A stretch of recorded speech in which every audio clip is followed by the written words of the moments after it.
Unexplained Lights. That is the subject line, typed in capital letters, at the top of a one-page memorandum. The memorandum is dated 13 January 1981. It is on United States Air Force letterhead. It is signed Charles the I. Halt, Lieutenant Colonel, USAF, Deputy Base Commander. The memorandum is addressed to the Royal Air Force Commanding Officer at Bentwaters, the British Air Base in Suffolk, where Halt was the senior American officer. It is copied to Defense Secretariat 8 at Whitehall, the Ministry of Defense. In the body of the memorandum, near the end of the first paragraph, on U.S. Air Force letterhead, in a memo to the British government, the Deputy Base Commander writes the following sentence. Quote, "The animals on a nearby farm went into a frenzy." End quote. That memorandum was not classified. It was filed at the Defense Secretariat. It sat in British government files for 2 years before the American Freedom of Information Act pried out a copy in the United States in 1983. It sat in British government files for 21 years before the British public saw it in 2001. The deputy commander who wrote it has subsequently gone on the record stating that he believes he witnessed an extraterrestrial event in Rendlesham Forest that was then covered up. This episode is about the channel that memorandum went through, the channel Brigadier General Bolander named in October of 1969. The channel Project Blue Book was not part of. This is Unresolved Signals, an AI-powered investigation into the oldest open question in human history. Every document, every country, every question, every release. Every source cited in this episode is linked at unresolvedsignals.com. We left episode 9 on a single sentence, in a single internal Air Force memorandum, dated October 20th, 1969. Brigadier General Carol Bolander wrote that UFO reports of national security significance were processed through 2 channels he named, JNAP 146 and Air Force Manual 55-11, and were not part of the Blue Book system, end quote. The public investigation that ran for 22 years was not where the reports the Air Force itself considered significant were filed. 16 pages of attachments to the Bolander memorandum, which would presumably document where exactly the reports went, are missing from Air Force files. They have never surfaced. So when we left you at the end of the last episode, we said the next episode was going to be about what got classified, about the channel Bolander pointed at. The thing is, when you actually go looking for the documentary record of that channel, there's a lot more of it than you would expect. Memos, tapes, Defense Intelligence Agency evaluations, internal counterintelligence forms, 8 years of forged documents, Senate aid meeting notes. Some of it has been on the public internet for 40 years. Some of it pried loose only in the last decade. We are going to read you 4 of those records. 3 from the decade right after Bolander wrote his sentence, and 1 happening in real time, this year, in the same place as the 3rd. We are not going to draw the line between them. In one place, the line has already been drawn for us. But before any of that, we owe you the closing of an arc that episode 9 left open. His name was James E. McDonald. We met him in episode 9. He was the senior atmospheric physicist at the University of Arizona's Institute of Atmospheric Physics. He was the credentialed scientist of his rank in the country who had walked into the House Committee on Science and Astronautics in July of 1968 and testified on the public record of the United States Congress that Project Blue Book had been scientifically incompetent for a decade. He told the subcommittee, in his own words, that the scientific community would, quote, be in for a shock when it became aware of the astonishing nature of the UFO phenomenon, end quote. McDonald was, in EP09's framing, the moral center of the Condon era, the lone witness who said it on the record. We deferred the closing of his arc to this episode for editorial reasons. We are closing it now. On the morning of June 13th, 1971, near a bridge over the Cañada del Oro Wash, north of Tucson, Arizona, off Interstate 10 and Ina Road, James McDonald took his life with a .38 caliber revolver. He was 51 years old. He left a note. He had attempted suicide once before. Approximately 2 months earlier, in April of 1971, he had shot himself in the head with the same caliber weapon. He had survived. He had been blinded in the attempt. He was beginning to learn how to function in the world without his sight when he drove out to the wash on June 13th and made the second attempt. What surrounds the medical record is harder. There are debates about it. There are speculations about it. Some of them are in the published biographies. We are not going to repeat them. What we will do is name 2 of the documented public pressures on his last months. Then we are going to stop and let the obituary close his arc. The first is procedural. In early March of 1971, McDonald testified before a subcommittee of the United States House Appropriations Committee. The subject of the hearing was the proposed American Supersonic Transport, the SST, and the atmospheric physics research that suggested the SST's emissions would damage the ozone layer. MacDonald, the atmospheric physicist, was opposing the SST on the grounds of his own field's scientific consensus. Republican Representative Silvio O. Conti of Massachusetts, whose district included General Electric's SST engine work, broke from the question of ozone and pivoted the hearing to MacDonald's UFO research. According to multiple secondary accounts, including the Druffel biography, Conti raised the phrase, "little green men," end quote. There was, according to those accounts, audible laughter in the chamber. The credentialed atmospheric physicist who had walked into Congress in 1968 to testify on UFOs was being humiliated in 1971 on a separate scientific question. The second documented public pressure was sustained personal. A small number of debunkers, most prominently the journalist Philip Klass, had been running a multi-year campaign to discredit MacDonald's UFO advocacy. MacDonald's papers at the University of Arizona contain the correspondence. What private causes contributed to MacDonald's death is not for us to assert. His widow Betsy and his children survived him. The documentary record we have is the medical record, the Conti hearing, the Klass campaign, and MacDonald's own words in his 1968 congressional testimony. The American Meteorological Society's bulletin published a memorial obituary in 1971, page 735, written by MacDonald's University of Arizona colleague, Louis J. Batan. The obituary closes with one sentence, quote, "Dr. MacDonald was a man of integrity and great courage," end quote. After June 13, 1971, no equivalent figure remains. The lone credentialed scientist of his rank in the country who had said it in public dies. The chair of the public scientific apparatus, the chair Hynek had filled as the Air Force's consultant for 20 years, is empty. In 1973, J. Allen Hynek, the Northwestern astronomer who had served as Project Blue Book's scientific consultant from 1948 to 1969, founded the Center for UFO Studies, CUFOS for short. Headquarters, a small office in Evanston, Illinois. Funding, private donations. Subpoena power, 0. Federal staff, 0. Federal budget, 0. We want to be honest about what this means. The institution that replaced Project Blue Book as the visible structure for civilian UFO research in the United States after 1969 was a nonprofit headquartered above a hardware store. The Air Force, asked publicly about UFO reports, replied that Project Blue Book had been terminated and that the question was no longer a scientific concern of the United States government. Meanwhile, the Bolender Memorandum had been written 4 years earlier. The classified channel Bolender named was operational. JNAP 146 was operational. Air Force Manual 55-11, issued in May of 1968, was operational. The Joint Chiefs of Staff continued to receive operational reports through both. The civilian who would have, in another world, been the credentialed scientific witness for the public investigation of those reports is dead. The astronomer who had lent his name to 20 years of Air Force statements on the subject is now operating out of an Evanston walk-up. 5 years later, the channel Bolender named received what its evaluators called an outstanding report. We have the document. September 19th, 1976, Tehran, Iran, 12:30 in the morning, local time.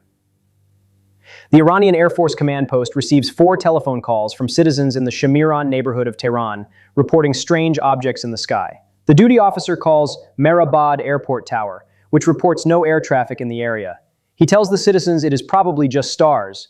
Then he goes outside to look for himself. What he sees is an object similar to a star, bigger, brighter. It does not appear to be moving the way a star moves. He decides to scramble an F-4 Phantom interceptor from Cherokee Air Force Base in Hamadan, 240 kilometers to the west. At 1:30 in the morning, Captain Mohammad Reza Aziz Khani, in F-4 number 1, takes off and proceeds toward a point about 40 nautical miles north of Tehran. From 70 miles out, the object is easily visible. As he approaches the object at 25 nautical miles, his F-4 loses all instrumentation and communications. He breaks off the intercept and turns back towards Cherokee. As soon as he turns away, the F-4 regains all instrumentation and communications. At 1:40 in the morning, a second F-4 is launched. The pilot is Major Parviz Jafari, a senior squadron commander. His backseat weapons systems officer is First Lieutenant Jalal Damirian. We want you to be in the cockpit for what happens next. It is 2 in the morning. They are at 30,000 feet. They are hunting something they have already been told disabled the previous interceptor's instrumentation when it got close. They acquire a radar lock at 27 nautical miles, 12 o'clock high, closure rate of 150 knots. As the range decreases to 25 miles, the object accelerates away at the same speed Jafari is closing, and stays exactly at 25 miles. They cannot close on it. The radar return is comparable in size to a Boeing 707 tanker. Visually, the object is too brilliant to discern its shape. It displays strobe lights in a rectangular pattern, alternating blue, green, red, and orange, cycling so fast all four colors appear at once. The object continues south of Tehran. Then, a smaller object detaches from the primary and heads straight at Jafari's F-4. He attempts to fire an AIM-9 Sidewinder missile. At that instant, his weapons control panel goes off. He loses all communications. He initiates a turn and a negative G dive to evade. The smaller object follows him in a perfect rejoin maneuver, then returns to the primary object. A third object emerges from the primary, going straight down at high speed. The F-4 crew, communications restored, watches it approach the ground. They expect an explosion. The object instead appears to come to rest gently on the Earth, casting a very bright light over an area Jafari estimates at 2 to 3 kilometers across. During final approach to Mehrabad, the F-4 loses communications again every time it passes through a magnetic bearing of 150 degrees from the airport. A civil airliner approaching Mehrabad reports the same communications failure in the same vicinity. While Jafari is on long final, he sees a fourth object, cylindrical, with bright steady lights on each end and a flasher in the middle, pass over his aircraft at approximately 10 meters altitude. The tower picks it up after the pilot tells them where to look. The next morning, the F-4 crew is taken by helicopter to the area where the descending object had touched down. They find a dry lake bed. As they circle west, they pick up a beeper signal. At the loudest point, they land at a small house with a garden. The residents tell them they noticed the previous night a loud noise and a very bright light, like lightning. The encounter is debriefed by Lieutenant Colonel Olin R. Mui of the United States Defense Attaché Office in Tehran. He prepares a wire message designated IR 6846 013976, dated September 23, 1976, and sends it up the chain to the Defense Intelligence Agency, the Joint Chiefs of Staff, the National Security Agency, the Central Intelligence Agency, the White House, the Air Force and Army Chiefs of Staff, the Chief of Naval Operations, and 3 theater commands. On October 12, 1976, Major Roland B. Evans of the DIA Estimates Branch DB4C2 completes his evaluation of the wire message. The evaluation form is the standard DIA Defense Information Report evaluation. Major Evans marks the reliability of source as high. He marks the value of the information as high, with the additional notation unique, timely, and of major significance. He marks the accuracy as confirmed by other sources. We want you to hear what comes next as the Defense Intelligence Agency wrote it, not as we are characterizing it. Major Roland B. Evans of the DIA Estimates Branch DB4C2, writing in the remarks block of an Internal Defense Information Report evaluation form on October 12, 1976, on a case that had been reported up the chain by the United States Defense Attaché in Tehran, in his own words. Quote, "An outstanding report. This case is a classic, which meets all the criteria necessary for a valid study of the UFO phenomenon." End quote. He then enumerates the 6 criteria. A. The object was seen by multiple witnesses from different locations and viewpoints, both airborne and from the ground. B. The credibility of many of the witnesses was high: an Air Force general, qualified air crews, and experienced tower operators. C. Visual sightings were confirmed by radar. D. Similar electromagnetic effects were reported by 3 separate aircraft. E. There were physiological effects on some crew members, including loss of night vision due to the brightness of the object. F. An inordinate amount of maneuverability was displayed by the UFOs. The Defense Information Report evaluation is signed by Major Evans. The routing and transmittal slip on top of the package is signed by Lieutenant Colonel Lewis E. Foster, DIA. The package is distributed up the chain. In Evanston, Illinois, J. Allen Hynek Center for UFO Studies received nothing about it. The American public learned about it through a Freedom of Information Act release in the early 1980s. The DIA evaluation, in its full form, has been on the public internet since. We want to slow down for 1 second on what just happened. Bollander's sentence in 1969 was procedural. It said, "There is a channel for reports of national security interest." The Iran 1976 dossier is what that channel produced, in real time, less than 7 years later. The deputy director of the Defense Intelligence Agency's Estimates Branch wrote, in writing, that the case was a classic. He named the criteria. He distributed the package to the Joint Chiefs of Staff, the National Security Agency, the Central Intelligence Agency, and the White House. Project Blue Book had been closed for 7 years. The channel Bollander pointed at was operational. The dossier exists. 4 years later, on the other side of the Atlantic, the channel produced another document. Royal Air Force Woodbridge, Suffolk, England, December 26, 1980, approximately 3 in the morning. Two American security police patrolmen near the East Gate see lights apparently descending into the adjacent forest. They request permission to investigate. The on-duty flight chief allows 3 patrolmen to proceed on foot. In the forest, they report seeing a glowing object, metallic in appearance, triangular in shape, 2 to 3 meters across the base, 2 meters high, a pulsing red light on top, a bank of blue lights underneath, the object hovering or on legs. As they approach, it maneuvers through the trees and disappears. At daybreak, 3 small impressions are documented in a forest clearing, 1.5 inches deep, 7 inches in diameter, arranged in a triangle, burn marks on nearby trees, broken branches. 2 nights later, on December 28th, the deputy base commander goes to the site himself. His name is Lieutenant Colonel Charles I. Halt. He has been at Bentwaters since 1979. He is the senior American officer on the base. He has, by every account we have read, a measured temperament and an institutional respect for documentation. The way he prepares to walk into the forest in the middle of the night tells you something about how he is treating this. He carries an AN/PDR-27 military radiation survey meter. He carries a linear handheld microcassette recorder. He has with him Lieutenant Bruce Engeland, Sergeant Monroe Nevels, who operates the radiation meter, and Sergeant Bobby Ball. He is going to bring back, in his own voice, real-time documentation of what he sees. He is going to bring back radiation readings. He is going to bring back on tape the team's reactions in the moment. This is, in effect, a chain of custody investigation. The senior American officer on the base does not trust a written report alone to capture what is about to happen. The recording runs 18 minutes and 12 seconds. It captures in real time the patrol entering the forest, the team taking radiation readings in the impressions, the team observing strange lights through the trees, and the team observing star-like objects hovering and beaming light to the ground. What follows is Lieutenant Colonel Halt, in his own voice, on the recording, on the night of December 28, 1980. Quote, "We're getting 3 good clicks on the meter, and we're seeing strange lights in the sky." End quote. Quote, "Hey, this is eerie." End quote. Quote, "There is no doubt about it. There's some type of strange flashing red light ahead." End quote. Quote, "It looks like an eye winking at you, still moving from side to side, and when you put the star scope on it, it sort of has a hollow center, a dark center, like a pupil of an eye looking at you, winking. And the flash is so bright to the star scope that it almost burns your eye." End quote. Quote, "Now we're observing what appears to be a beam coming down to the ground." End quote. Quote, "This is unreal." End quote.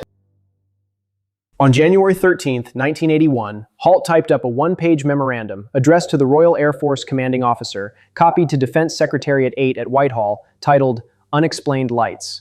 The memorandum is the document we read at the top of this episode. The memorandum was not classified. The microcassette tape was held by Halt for almost 4 years. In 1984, Colonel Sam Morgan, who had succeeded Halt's superior at Bentwaters, released a copy to UFO researchers. The British public did not see the Halt memorandum until 2001. The British public did not see the additional Ministry of Defense files on the case until 2010. The Halt memorandum is held at the United Kingdom National Archives, file DEFE 24/1948/1. The Halt tape transcript is online. The audio is online.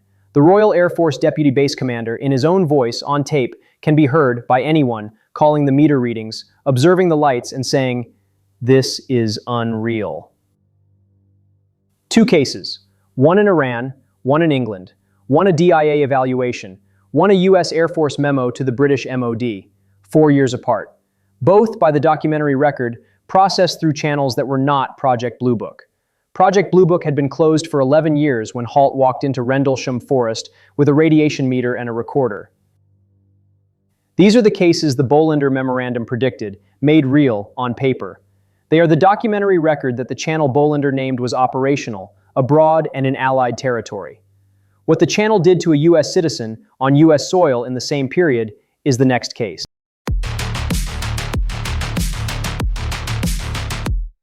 Now we have to tell you about Paul Bennewitz. Of every story in this episode, this is the one we have spent the most time with. It is also the one that is hardest to tell well, because what happened to Paul Bennewitz happened slowly, over 8 years, and it ended with him in a psychiatric hospital. And the United States government has admitted, in writing and on camera, that it did this to him on purpose. We will go in order. Albuquerque, New Mexico, 623 Wyoming Boulevard Southeast. The address of the Thunder Scientific Corporation, which manufactures humidity calibration instruments to the standards of the United States National Institute of Standards and Technology. The company is privately held. It was founded in 1969. Its founder is Paul Frederick Bentwaters Jr. He is 52 years old in 1979. He is a physicist by training. He served in the United States Coast Guard. He is, by every account we have read, a meticulous, principled, slightly intense man. The kind of physicist who builds his own equipment. Thunder Scientific is adjacent to Kirtland Air Force Base. From the company's offices and from his own home, Paul Bentwaters can see the Manzano Mountains. Inside the Manzano Mountains is a United States nuclear weapons storage facility. On the eastern flank of the base, in research and development laboratories operated jointly with Sandia National Laboratories, are several classified programs.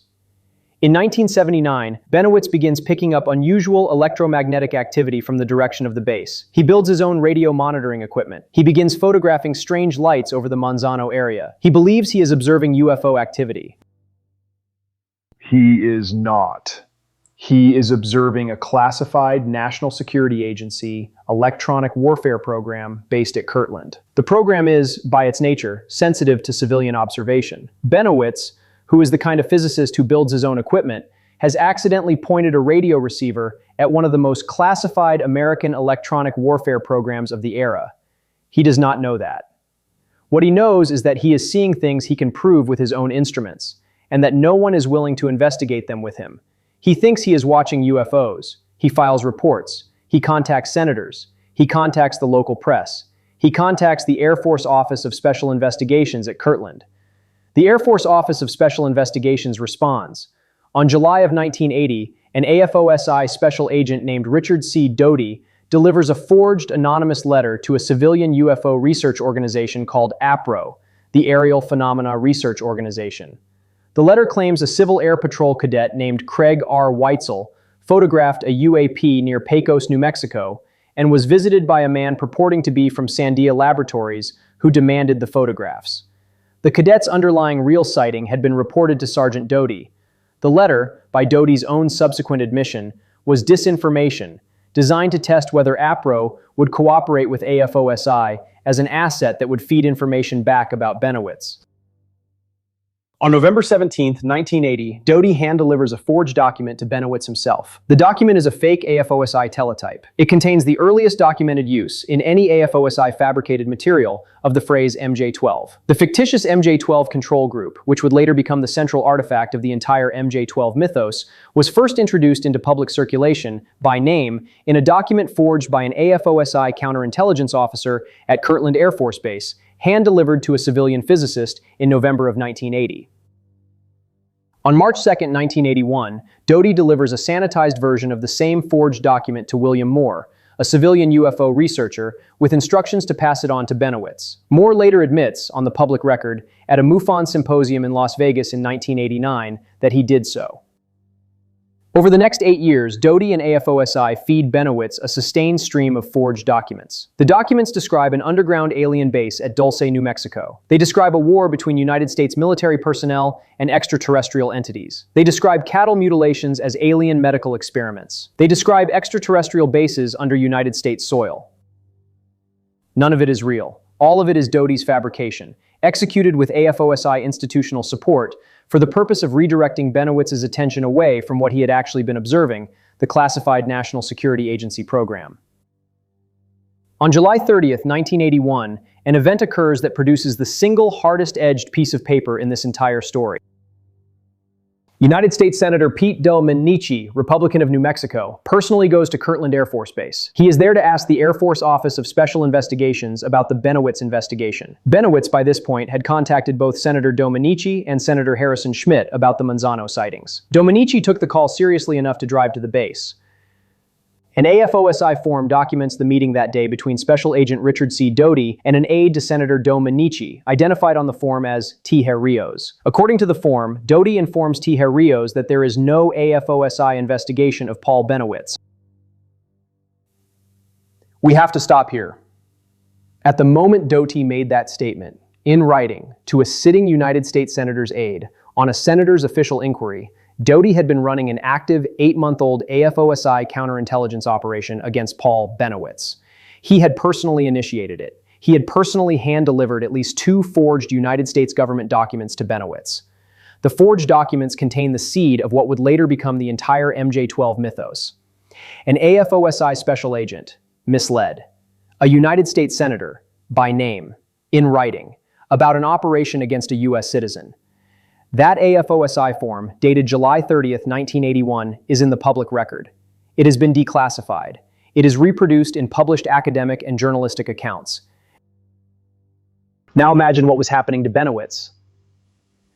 He has been told, by official-looking United States government documents handed to him by a man with credentials, that he has unique access to extraterrestrial communications. He believes it. He builds increasingly elaborate equipment. He sleeps less. He stops eating. He becomes increasingly paranoid. By the document's own internal logic, the threat he is observing is existential. He becomes convinced that the United States government is on the verge of being overthrown by an alien military force, and that he, Paul Bentwaters, is the only person who knows. By the mid-1980s, Bentwaters is barely sleeping. He is barely eating. He is afraid. By 1988, he is sandbagging the windows of his home in Albuquerque against an attack he believes is imminent. In September of 1988, his family commits him to the mental health unit of Presbyterian Anna Caseman Hospital in Albuquerque. He is in the hospital for approximately 1 month. He is released. He withdraws from public life. He continues to operate Thunder Scientific Corporation, which is still a successful humidity calibration company today. He never gives another interview on the subject. He dies on June 23, 2003. He is 75 years old. In the years after Bentwaters' death, Special Agent Richard C. Doty, retired, begins giving interviews. The first long-form documentary treatment is the British researcher Mark Pilkington's 1988 book, Mirage Men, published as a Constable book in 2010 and adapted into a documentary film in 2013. Doty appears on camera in the film. He confirms the operation. He describes feeding Bentwaters forged documents. He describes the AFOSI standing assignment. In 2019, the Las Vegas television journalist George Knapp interviewed Doty at length on camera in Laughlin, Nevada. Knapp's outlet, KLAS-TV's Mystery Wire, published the interview in February of 2020. In Doty's own words, on camera, on the record, 12 years after Bentwaters' death and 40 years after the operation. On infiltrating UFO conferences as AFOSI, Doty, quote, "Yes, I believe it was 83, maybe 84. I don't remember the year. There were 4 of us that came here, and all we did was mingle. We took some photographs, we listened to some interviews, we made some contact with some people, but nothing real serious." End quote. On the standing AFOSI assignment, DOHT, quote, "There's just a general collection assignment. Go and collect whatever information you can." End quote.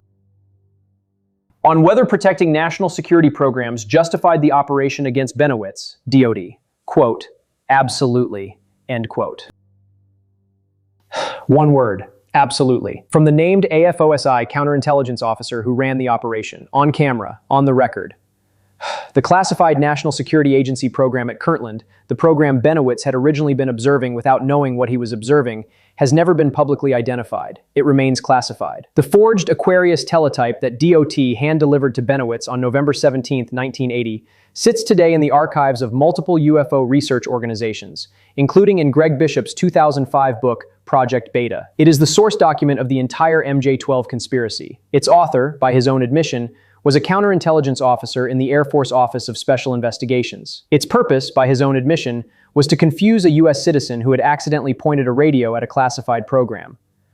What happened to Paul Bentwaters between November 17, 1980 and September of 1988 is the documented case of the apparatus turning, by name, on a U.S. citizen who in his own home, with his own equipment, was looking at the wrong sky.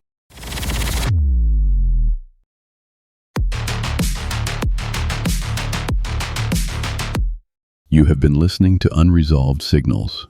We will be right back. This episode is brought to you by What's Near Me Now. Every city has events, shows, and nights out you'd love to hear about, if only someone told you. What's Near Me Now does. Real-time, local, AI curated. Find out what's on, right now, near you. Visit what'snearmenow.com.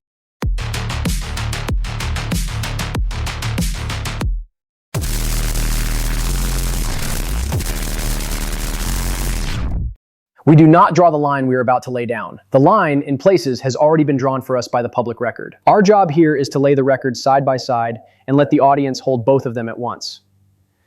The Bentwaters operation ran from Kirtland Air Force Base in Albuquerque, New Mexico, between 1979 and 1988. On the morning of February 27, 2026, in the same city, a 68-year-old retired United States Air Force Major General named William Neal McCasland is last seen at his residence in the area of Quail Run Court Northeast. He leaves behind his cell phone. He leaves behind his eyeglasses. He leaves behind his wearable devices. The Bernalillo County Sheriff's Office issues a silver alert. As of the recording of this episode, Major General McCasland remains missing. The Major General is not a random retired flag officer. From 2011 to 2013, he commanded the United States Air Force Research Laboratory at Wright-Patterson Air Force Base in Ohio. The Air Force Research Laboratory, AFRL, is the institution that manages $2.2 billion in Air Force science and technology research, including directed energy weapons, hypersonic weapons, aerospace materials, and satellite technologies. McCasland led AFRL for 2 years. Before that, from 2001 to 2004, McCasland served as commander of the Phillips Research Site at Kirtland Air Force Base. In the same role, McCasland's biographical entry describes as Material Wing Director, Air Force Research Laboratory Space Vehicles Directorate. 3 years at Kirtland. We had to read that twice. Kirtland Air Force Base. The same base from which AFOSI Special Agent Richard C. Doty ran the Bentwaters operation. We want to say very clearly what we are and are not asserting here. We are not asserting that Major General McCasland was at Kirtland in any way connected to the Bentwaters operation, which had ended 13 years before he arrived. We are not asserting that the operation that drove Paul Bentwaters into a psychiatric hospital in 1988 has anything directly to do with the disappearance of William Neal McCasland in 2026. What we are stating on the documentary record is the geography. The same base on which an Air Force counterintelligence operation against a U.S. physicist ran from late 1979 through 1988 was, between 2001 and 2004, the duty station of a Major General. That same Major General, 22 years later, walked out of his home in the same city on the morning of February 27, 2026, and never came back. McCasland is one of 8 individuals tracked, as of the recording of this episode, in the active federal investigation of disappearances and deaths in advanced research fields between 2024 and 2026. Of the 8, 4 have direct geographic or institutional links to Kirtland Air Force Base, Sandia National Laboratories, Los Alamos National Laboratory, or the Air Force Research Laboratory. The first is McCasland. The second is Monica Riza, aerospace engineer, former technical fellow at Aerojet Rocketdyne, co-inventor in the 1990s of Mondalloy, a nickel-based superalloy used in national security rocket engines, including the AR-1 engine designed to replace Russian-made RD-180 engines on United Launch Alliance rockets. Riza's Mondalloy work was funded by the Air Force Research Laboratory in the early 2000s, while Major General McCasland was in command of AFRL space vehicles at Kirtland. End citation. On June 22, 2025, Monica Riza, age 60, vanished while hiking near Mount Waterman in the Angeles National Forest, California. She was last seen waving to a companion on the Upper West Ridge Trail, then disappeared. She had recently joined NASA's Jet Propulsion Laboratory. The third is Melissa Casillas, 53, administrative assistant at Los Alamos National Laboratory, disappeared on June 26, 2025. According to the Santa Fe New Mexican, on the morning of her disappearance, she had driven her husband to Los Alamos, where they both worked, then returned home to work remotely after discovering she had forgotten her work badge. She left behind her vehicle, her keys, her work cell phone, her wallet, her personal cell phone, her purse, and her money. Her cell phones were reset to factory settings. Surveillance footage shows her walking eastbound on New Mexico State Highway 518. The fourth is Anthony Chavez, former employee of Los Alamos National Laboratory, disappeared during a walk. No signs, no answers. Republican Representative Eric Burleson of Missouri, who serves on the House Oversight Committee, has gone on the record on the missing scientist pattern. In Burleson's own words, quote, "The disappearance of multiple scientists and military personnel with ties to advanced research is deeply concerning. I have already requested FBI involvement, and we will keep pressing for answers." End quote. And in a separate statement, Burleson, quote, "It's remarkable that General McCasland apparently walked out of his home, left all of his devices, and never came back. And Monica Riza, she was on a hike as well and mysteriously disappeared, and I have heard of others." End quote. One of the documents in the open source corpus on the missing scientist pattern is an intelligence analysis paper titled The Security Continuum. It treats the disappearances as a national security pattern. In the section discussing the institutional history that contextualizes the present-day investigation, the analysis paper writes the following. Quote, "The history of Paul Bentwaters in the early 1980s provides a warning of how the national security state can use UAP narratives to manage personnel. Bentwaters, a physicist who believed he had intercepted alien signals over Kirtland Air Force Base, was targeted with a sophisticated disinformation campaign by the Air Force Office of Special Investigations. The campaign, which included feeding him false information about an alien war in Dulce, New Mexico, eventually led to his mental collapse and hospitalization. This historical episode illustrates that the government has used the UAP topic as a tool of psychological warfare against its own citizens and scientific personnel to protect conventional military secrets." End quote. That paragraph is in an intelligence analysis document attached to the live federal investigation of the missing scientist pattern in 2026, citing by name the Air Force Office of Special Investigations operation against Paul Bentwaters at Kirtland Air Force Base in 1980. The line was drawn for us by the analyst who wrote it. We are reading it on the record. "We are not asserting that the same kind of operation against the same kind of target is now underway in 2026. We do not know that. The federal investigation of the missing scientist is active. The FBI is the investigating authority. The Department of Energy, the Department of Defense, and NASA have been asked for staff briefings by House oversight. As of the recording of this episode, the official answers are pending. What we are asserting on the documentary record is the geography. Kirtland, Sandia, Los Alamos, AFRL, Albuquerque, the same address. Here is what is confirmed. Confirmed. Brigadier General Carol H. Belender, Deputy Director of Development and Acquisitions, United States Air Force, in an internal memorandum dated October 20th, 1969, stated that UFO reports of national security significance were processed through JNAP 146 and Air Force Manual 55-11 and were not part of the Project Blue Book system. Confirmed.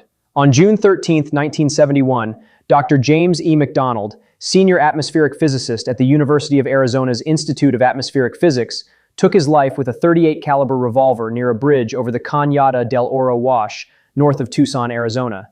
The American Meteorological Society Bulletin published a memorial obituary by his colleague Louis J. Bataan in 1971, describing McDonald as a man of integrity and great courage. Confirmed. In 1973, J. Allen Hynek founded the Center for UFO Studies in Evanston, Illinois. Confirmed. On September 19, 1976, two Imperial Iranian Air Force F-4 Phantoms encountered an unidentified object south of Tehran. Both aircraft experienced electromagnetic effects. The second F-4's weapons control panel failed when the pilot attempted to fire on a smaller object that had detached from the primary. Confirmed. On October 12, 1976, a Defense Intelligence Agency Defense Information Report evaluation, prepared by Major Roland B. Evans of the DIA Estimates Branch and forwarded by Lieutenant Colonel Louis E. Foster of DIA, described the Tehran encounter as, in its own words, an outstanding report, and enumerated 6 criteria justifying the evaluation. The package was distributed to the Joint Chiefs of Staff, the National Security Agency, the Central Intelligence Agency, the White House, and other recipients. Confirmed. On December 28, 1980, Lieutenant Colonel Charles I. Halt, Deputy Base Commander of Royal Air Force Bentwaters and Royal Air Force Woodbridge in Suffolk, England, conducted an investigation in Rendlesham Forest with a radiation survey meter and a microcassette recorder. The recording, of approximately 18 minutes, has been publicly available since 1984. On January 13, 1981, Halt filed an unclassified memorandum titled Unexplained Lights with the United Kingdom Ministry of Defense, Defense Secretariat 8. Confirmed. Beginning in late 1979 and continuing through 1988, the United States Air Force Office of Special Investigations, with Special Agent Richard C. Doty as the named operational lead, conducted a sustained psychological operation against Paul Frederick Bentwaters Jr., a physicist and Coast Guard veteran who operated the Thunder Scientific Corporation in Albuquerque, New Mexico, adjacent to Kirtland Air Force Base. The operation involved at least 2 forged United States government documents hand-delivered to Bentwaters, and additional forged documents passed to him through intermediaries. Bentwaters was committed to a psychiatric hospital in September of 1988. AFOSI internal correspondence on the operation, including Doty's July 1981 statement to a U.S. Senator's aide that no AFOSI investigation of Bentwaters existed at a time when he had been actively running one, has been released through the Freedom of Information Act and reproduced in published academic and journalistic accounts. Confirmed. Special Agent Richard C. Doty has, in subsequent decades, appeared on camera and on the public record acknowledging the operation. The most cited filmed admissions are in Mark Pilkington's 2013 documentary, Mirage Men, and George Knapp's 2019 Mystery Wire interview. Confirmed. From 2001 to 2004, Major General William Neal Mick Casland served as commander of the Phillips Research Site, Air Force Research Laboratory Space Vehicles Directorate at Kirtland Air Force Base. Confirmed. On the morning of February 27, 2026, McCaslin was last seen at his residence in the area of Quail Run Court Northeast in Albuquerque, New Mexico. As of the recording of this episode, he remains missing. Confirmed. Of the 8 individuals currently tracked in the open source corpus on the missing and deceased scientist pattern, 4 have direct institutional links to Kirtland Air Force Base, Sandia National Laboratories, Los Alamos National Laboratory, or the Air Force Research Laboratory.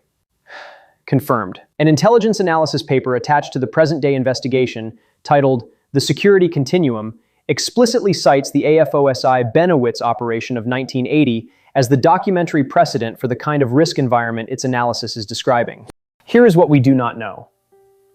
We do not know what is on the 16 pages of attachments referenced in the Bolender Memorandum. They have not surfaced in 57 years. We do not know what classified National Security Agency program at Kirtland Air Force Base Paul Bentwaters had originally been observing in 1979. The program has never been publicly identified. We do not know how many additional cases the JNAP 146 and Air Force Manual 55-11 channels carried between 1969 and the present. Iran 1976 is one. Rendlesham 1980 is one. The DIA, the Joint Chiefs of Staff, and the relevant operational reporting archives have not been comprehensively declassified. We do not know what other operations beyond the Bentwaters operation the Air Force Office of Special Investigations conducted against United States citizens between the late 1970s and the late 1980s. Doty has, on camera, used the phrase general collection assignment. The full scope of that assignment as it ran through that decade has not been publicly documented. We do not know where Major General William Neal Mick Casland is. We do not know what happened to Monica Reza, Melissa Casillas, or Anthony Chavez. We do not know what the Federal Bureau of Investigation will report when it reports. What we know is the documentary record, the cases, the names, the dates, the geography. Brigadier General Bolender said the channel exists. The decade after Bolender wrote the memorandum produced exactly the documentary record his sentence predicted. The Iran 1976 dossier produced an outstanding report from the Defense Intelligence Agency. The Rendlesham 1980 patrol produced a memorandum from the United States Air Force Deputy Base Commander to the United Kingdom Ministry of Defense, plus an 18-minute live tape recording. The Bentwaters operation produced AFOSI counterintelligence forms admitting that an AFOSI special agent misled a sitting United States Senator's aide, by name, in writing, about an active operation against a U.S. citizen. All 3 records were produced through the channels Bolender named. None of them happened in Project Blue Book. All 3 eventually leaked into public view. The Iran dossier in the 1980s, the HALT memorandum in 1983, the HALT tape in 1984, the full Rendlesham file in 2001, the AFOSI Bentwaters documentation in stages through the 1990s and into DOHT's on-camera admissions in 2013 and 2020. 45 years after the Bentwaters operation began, in the same city, on the same kind of ground, an active federal investigation is underway. A retired United States Air Force Major General who served at Kirtland Air Force Base disappeared from his home in Albuquerque on the morning of February 27, 2026. An aerospace engineer whose Air Force Research Laboratory grants flowed from his command vanished on a hike 6 months earlier. 2 Los Alamos National Laboratory employees are missing. The Federal Bureau of Investigation is the lead investigative authority. The intelligence analysis attached to the case names, by name, the Bentwaters operation as the warning template. We started this episode with a sentence Brigadier General Bolender wrote in October of 1969. He wrote that there was a channel for reports of national security significance, and that the channel was not Project Blue Book. We have spent the last 40 minutes laying down what that channel produced. The Iran 1976 dossier, the HALT memorandum, the Bentwaters operation, the 8-year disinformation campaign that ended with a US physicist sandbagging his windows. We came in thinking this episode was about a memo from 1969. We are leaving it thinking it might be about an address. The channel is still operational. We do not know what it carries today. Next time on Unresolved Signals. A note on how this show is made. Unresolved Signals is a talentless AI production, produced and directed by Steve Mudd. Research is conducted using Notebook LM. Narration is generated using 11 Labs version 3. Script and source verification is performed using Anthropic's Claude. AI is a powerful research and production tool. We use it openly. We disclose it in every episode. The editorial decisions, the source review, and the guardrails on this show are human. This episode is the 10th in our chronological investigation of the United States government's engagement with the unidentified aerial phenomena question. It picks up where the Project Blue Book triptych left off and follows the documentary record through the channels the Bollinger Memorandum predicted into the present day. Every source cited in this episode is linked at unresolvedsignals.com. If you would like to sponsor this show or partner with Unresolved Signals, visit unresolvedsignals.com/sponsor. This has been Unresolved Signals. Every document, every country, every question, every release.